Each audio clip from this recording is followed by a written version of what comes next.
मसूद गाजी का अभी हमारी सेक्रेटरी जूही रजा साहिबा कह रही थी कि हिंदुस्तान एक भारतवर्ष था। पाकिस्तान, बांग्लादेश, हिंदुस्तान, अफगानिस्तान ये भारतवर्ष था। ये अखंड भारत जिसको बोलते हैं। और फिर दोबारा तो अखंड भारत बनाने की बात चल रही है ना, हम तो उसका सपोर्ट भी करते हैं। तो सालार मसूद गाजी भारत के बाहर के कहां से हुए? तब हम भी बोलेंगे कि हमारे योगी जी तो उत्तराखंड के, वो तो भारत यूपी के बाहर के हैं। आप बताइए मुझे। तो ये सालार मसूद गाजी अलैहिर्रहमा ये बाहर के कहां से हो गए? और वो जो जिसकी बात कर रहे हैं सुहेल देव, सुहेल देव, सुहेल देव, कौन था वो? सालार मसूद गाजी लुटेरे नहीं थे, सुहेल देव लुटेरे थे। सालार मसूद गाजी मुसलमान थे और मुसलमान के खून में शामिल है कि वो इंसाफ परस्त होता है। सुहेल देव ने जब यहाँ पर जुल्म करना शुरू किया भारतीयों पर, तो सालार मसूद गाजी ने रुख किया इस तरफ, और उसके नाइंसाफी और उसके द्वारा कर रहे जुल्म, अत्याचार, अन्याय के खिलाफ उन्होंने उससे लड़ाई लड़ी। तो हम जुल्म के खिलाफ लड़ते थे, लड़ते हैं और लड़ते रहेंगे। कौन हमें क्या कहता है, हमें इससे मतलब नहीं। हमने अपना गठबंधन ओम प्रकाश राजभर से इसी बात पे तोड़ दिया उसने हमसे। आज मैं आपको बता दूं, कभी तक मैंने नहीं कहा था।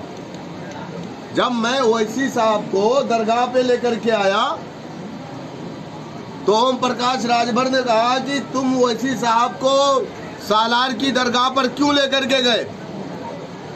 मैंने कहा आप अपने मामले के देखो, हमारे मामले में आप दखल नहीं दे सकते। मेरा राष्ट्रीय अध्यक्ष हिंदुस्तान के किसी कोने में जाएगा, किसी दरगाह पे जाएगा, आप कौन होते हैं पूछने वाले? आप हमारे मालिक नहीं। ये बात उनको बुरी लगी, जाकर के अखिलेश से ले दे करके फॉर्च्यूनर और पैसा वहां पर गठबंधन कर लिया। लेकिन मैं पूछना चाहता हूं यासर शाह से कि अखिलेश यादव ने कैसे उसको गठबंधन कर लिया? कैसे कर लिया?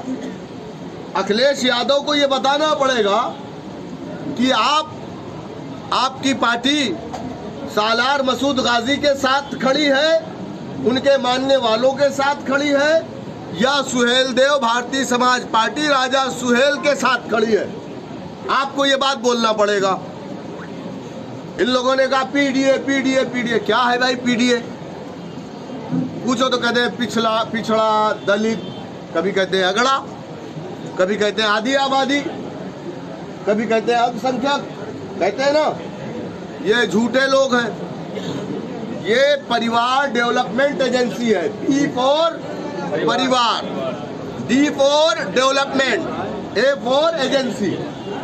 ये परिवार डेवलपमेंट एजेंसी है। और ये इस बात का सबूत है कि हिंदुस्तान में सबसे बड़ा अगर कोई सियासी परिवार है जिसके घर में सबसे ज्यादा एमपी है, एमएलए है, वो या तो मुलायम सिंह का परिवार है या तो लालू यादव का परिवार है। वहां पर जब कोई पैदा होता है तो मुबारकबाद दी जाती है कि मुबारक हो एमएलसी पैदा हुआ है, मुबारक हो सांसद पैदा हुआ है। और हमारे यहाँ कोई पैदा होता है तो वो आपस में मुबारकबाद देते हैं कि मुबारक हो अब्दुल का एक वोट बढ़ गया है हमारे लिए। तो ठीक है, हमने गुलामी की, यकीनन की हमने, कभी कांग्रेस की, कभी समाजवादी की। हमारे पास सियासी प्लेटफॉर्म नहीं था, लेकिन अब हमारे पास एक ऐसा कायद है, एक ऐसा लीडर है जो हिंदुस्तान का सबसे काबिल लीडर है। हमारे देश का प्राइम मिनिस्टर भी हमारे लीडर से ज्यादा काबिल नहीं है। और हम सब ने ये तय कर लिया है कि हम उसकी लीडरशिप में आगे बढ़ेंगे। हम हारेंगे, फिर जीतेंगे, फिर हारेंगे, फिर जीतेंगे।